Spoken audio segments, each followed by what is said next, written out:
नमस्कार. आज आपण बनवणार आहोत कांद्याच्या पातीचे भजे. तर त्यासाठी मी साहित्य घेतलेलं आहे.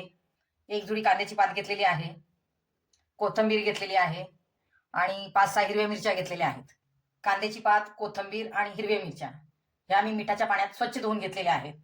आता आपण त्या बारीक चिरून घेऊया.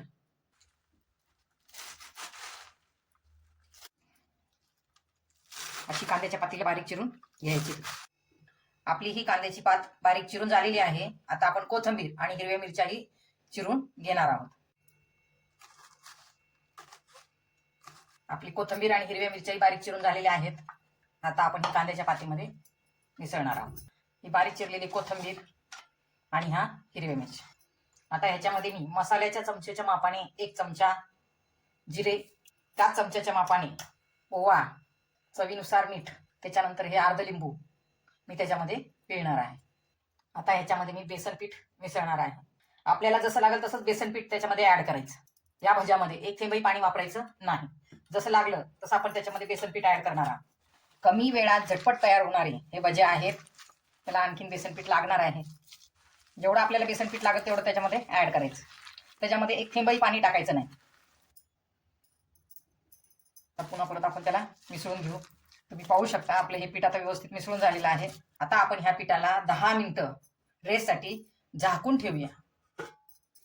आता 10 मिनिटं होण्याची वाट पाहू. गॅसवर मी कढई ठेवलेली आहे.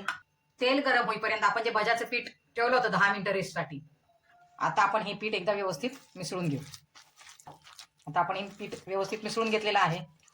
आपलं तेल गरम झालं का नाही हे पाहण्यासाठी आपण एक छोटासा भजी आपण त्याच्यामध्ये टाकलेला आहे. आपलं तेल बऱ्यापैकी गरम झालेलं आहे.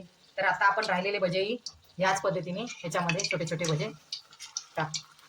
झटपट बनतात आणि ह्याला साहित्यही जास्त लागत नाही आणि खायलाही एकदम रुचकर लागतात. थोडेसे लालसर झाले की आपण त्याला काढून घ्यायचे. तुम्ही पाहू शकता आपले भजे लालसर झालेले आहेत. आता आपण ते काढून घेऊ. याच पद्धतीने आपण सर्व भजे तळून घ्यायचे. तर याचं थोडंसं तेल नितळू द्यायचं आणि हे भजे काढून घ्यायचे.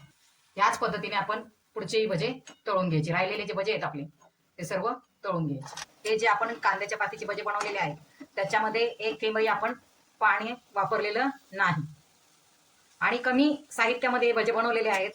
आता आपले हे भजेही लाल झालेले आहेत. हे काढून घेऊ आपण. आपले सर्व भजे तयार झालेले आहेत. आपले हे कांद्याच्या पातीचे भजे तयार झालेले आहेत आणि भजी एकदम खुसखुशीत झालेले. आवाजावरूनच तुम्हाला कळलं.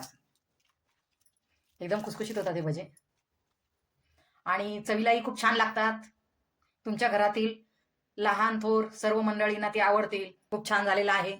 घरामध्ये भज्यांचा घमघमाट सुटलेला आहे. मी सांगितलेली रेसिपी आपणही करून पहा. माझ्या चॅनलवर जर आपण नवीन असाल तर माझ्या चॅनलला लाईक, शेअर आणि सबस्क्राईब करायला विसरू नका. धन्यवाद.